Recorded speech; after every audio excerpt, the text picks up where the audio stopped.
కీర్తనల గ్రంథము 1వ అధ్యాయము 2-3 వచనాలు.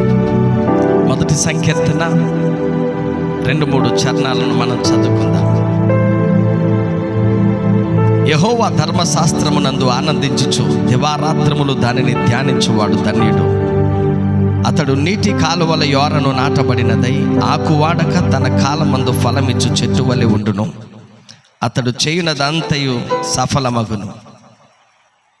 ప్రియా దేవుని బిడ్డలరా, సహోదర సహోదరులరా, మీ అందరికీ ప్రభు అయిన యేసుక్రీస్తు వారి యొక్క శ్రేష్టమైన నామములో శుభాలను తెలియజేస్తూ ఉంటున్నాను.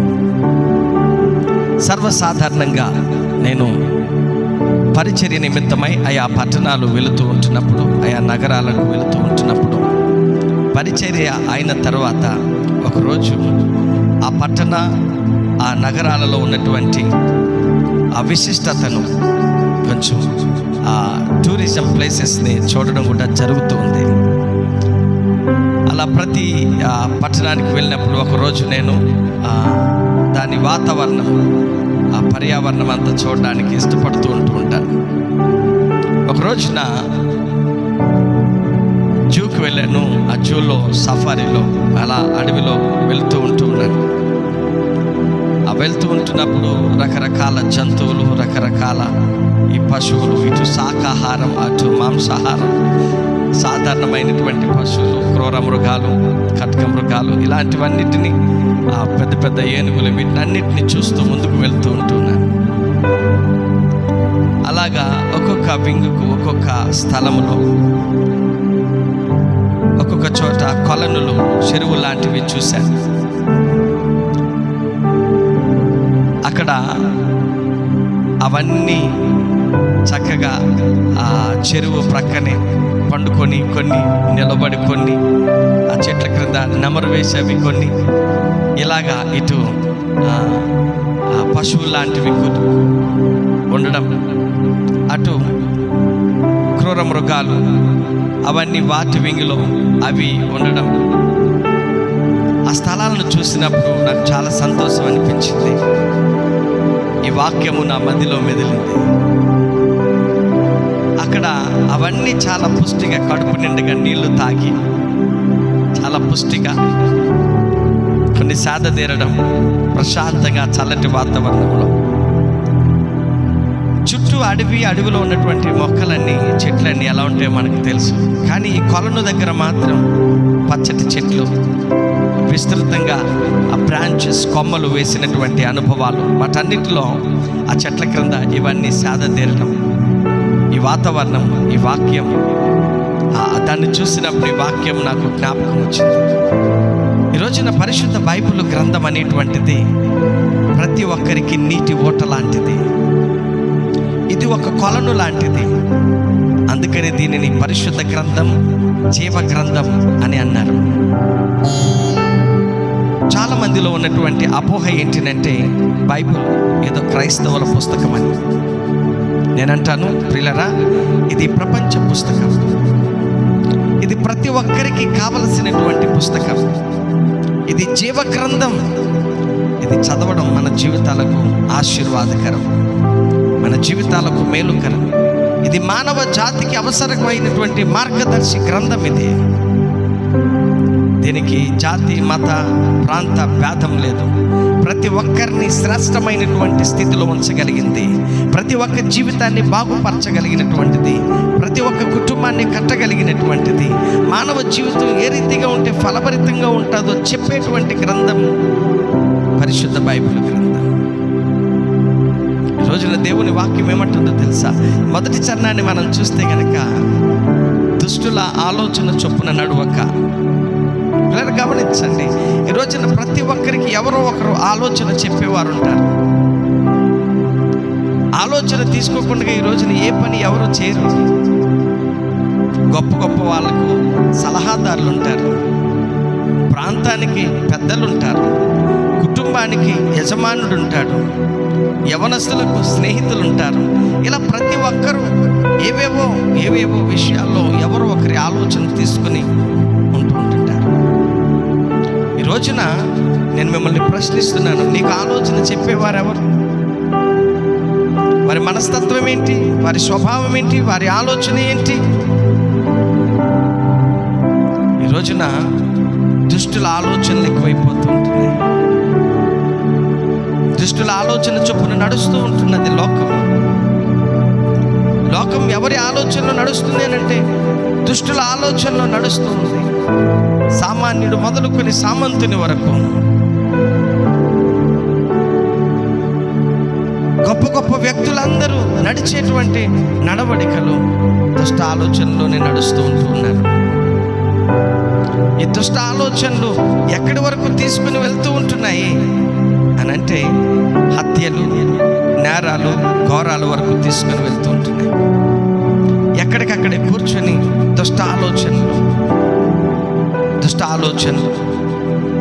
దుష్ట ప్రణాళికలు, వాడిని ఎలా కొట్టాలి, వీడిని ఎలా బంధించాలి, వాడిని ఎలా మోసం చేయాలి, వీడిని ఎలా మోసం చేయాలి, వీడిని ఎలా చంపాలి.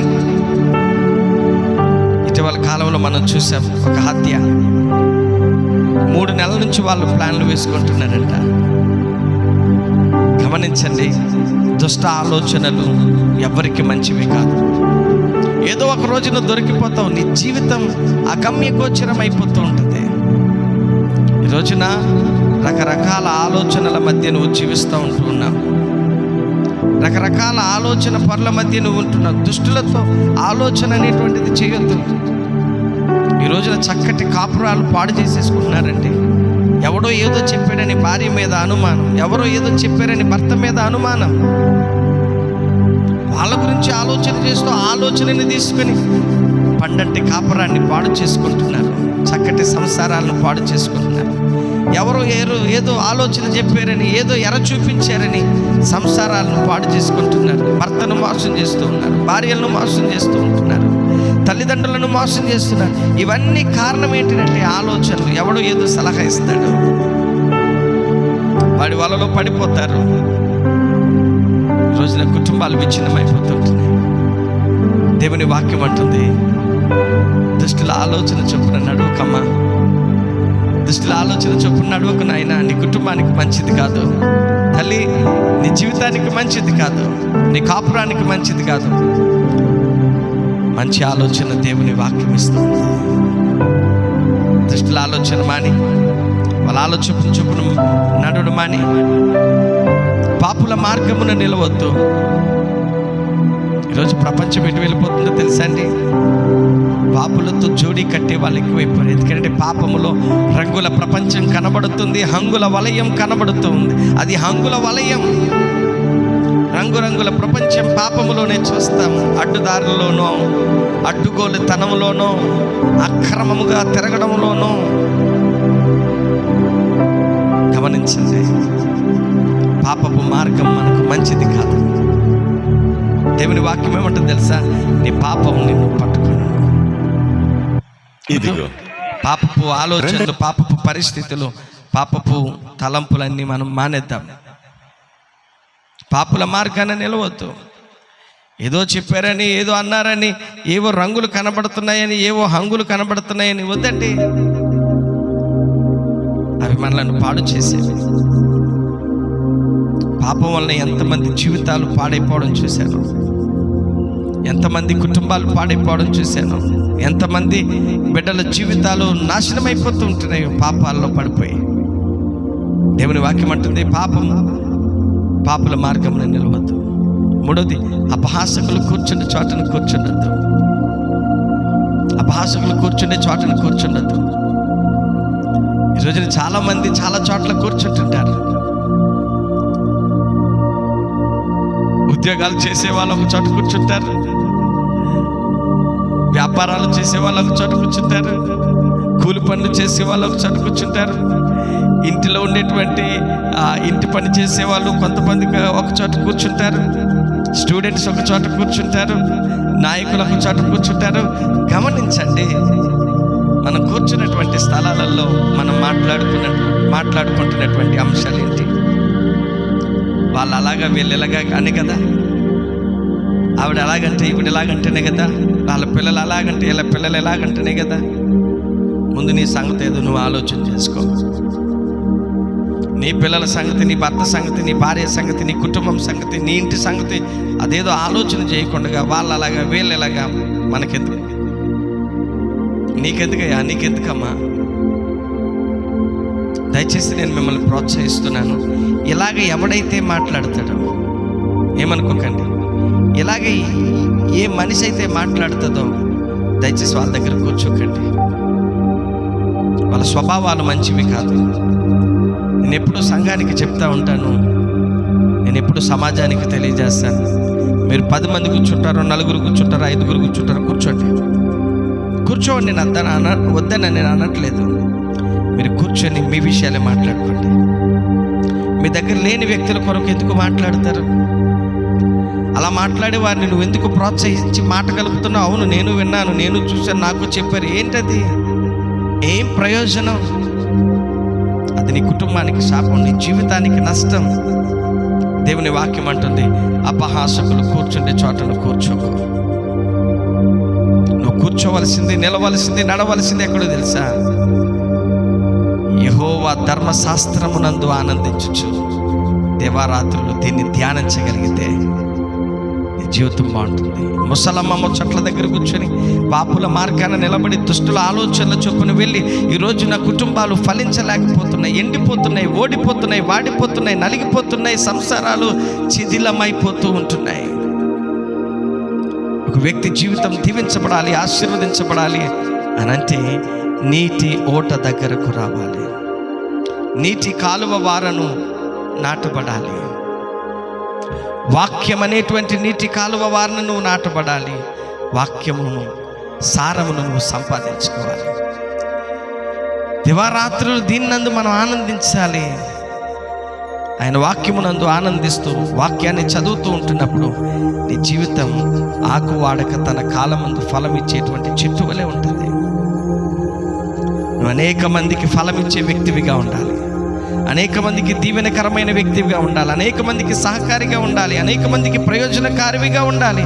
అలాంటి విలువైన నీ జీవితం ఎందుకు తుచ్చమైనటువంటి వాటి కొరకు పాడు చేసుకుంటున్నావు? దుష్టుల ఆలోచనలు చొప్పున నడుస్తున్నావు, పాపుల మార్గాన్ని నిలుస్తూ ఉంటున్నావు, అపహాసకులు కూర్చుండే చోటను కూర్చుని ఎందుకు టైం పాడు చేసుకుంటున్నావు? ఎందుకు సమయం వృధా చేస్తూ ఉంటున్నావు? రా దేవుని వాక్యం దగ్గరికి, వాక్యాన్ని సంపాదించుకో, వాక్యములో ఉన్న సారాన్ని పొందుకో. ఫలమిచ్చేటువంటి చెట్టుగా ఉంటావు. దేవుడు నిన్ను ఫలింపు చేస్తాడు, నిన్ను విస్తరింప చేస్తాడు, నిన్ను అభివృద్ధి చేస్తాడు. ఆయన వాక్యము ద్వారా నువ్వు ఆశీర్వదించబడతావు. జార్జ్ ముల్లర్ అనేటువంటి భక్తుడు నాకు చాలా ఇష్టమైనటువంటి భక్తుడు. ఆయన తన జీవిత కాలంలో 20,000 మంది పిల్లలను చదివించాడు, 12,000 మంది అనాథ పిల్లలను పోషించాడు. ఎకరాల పొలము ఆస్తి ఉండి కాదు, కోట్ల రూపాయలు ఉండి కాదు, దేవుని వాక్యం ఉండి. ఆయన తన జీవితంలో 200 కంటే ఎక్కువ సార్లు బైబిల్ని చదివాడట. ఆయన అంటాడు, బైబిల్ని చదివి నేను ప్రార్థన చేసినప్పుడు నేను పొందుకున్నటువంటి జవాబు నాకు లేదు. దేనిని అడిగితే దాన్ని పొందుకున్నాను దేవుని దగ్గర నుంచి. తన జీవితంలో ఈనాటికి చరిత్రలో నిలిచిపోయినటువంటి హిస్టరీ జార్జ్ ముల్లర్ గారిది. ప్రేరా, బైబిల్ అనేటువంటి వాక్య సారాన్ని మనం పొందుకుందాం, దైవ దీవెనలు పొందుకుందాం. అతి కృప ప్రభు మనకు అనుగ్రహించి మనల్ని దీవించి మనల్ని ఆశీర్వదించును గాక. God bless you. దేవుడు మిమ్మల్ని దీవించును గాక.